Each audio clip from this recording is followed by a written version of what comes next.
In this video, you'll learn how to integrate Mailchimp with QuickBooks.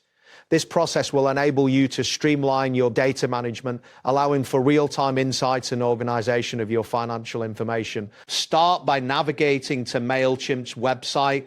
Open your preferred web browser and enter the Mailchimp URL in the address bar. Once the page loads, you will find yourself on the Mailchimp home screen, which features various options for managing your account. Next, locate and click on the integrations option. This is usually found in the main navigation menu on the left side of the screen. After selecting integrations, the page will refresh, displaying a list of available integrations that can be connected to your Mailchimp account. Once this appears, look for the search bar at the top of the integrations page. Click on it to activate the input field where you can type. Type in QuickBooks and press enter.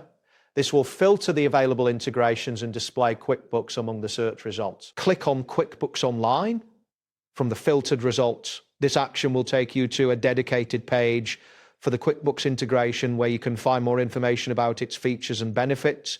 You should see details about syncing your data seamlessly between both platforms. After that, you will find a button labeled Connect. Click on this button to initiate the connection process. A confirmation message may appear explaining that QuickBooks will sync data into Mailchimp, providing you with accurate and organized insights. Wait for the confirmation to ensure the step is successful. Now click on Connect to QuickBooks. This option will guide you to the QuickBooks authentication page. Here, you will see a message prompting you to log in to your QuickBooks account. Ensure that you have your QuickBooks credentials ready. You will be directed to a login screen that asks for your email or user ID. Type in your QuickBooks account email address or user ID and proceed by clicking the Sign In button.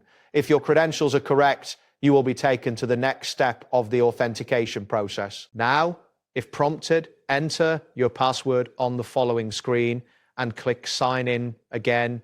After a brief moment, you should receive a confirmation message indicating that your accounts have been successfully connected. This integration will now allow you to manage your data more effectively across both platforms. That's it for this tutorial. Thanks for watching and see you in the next one.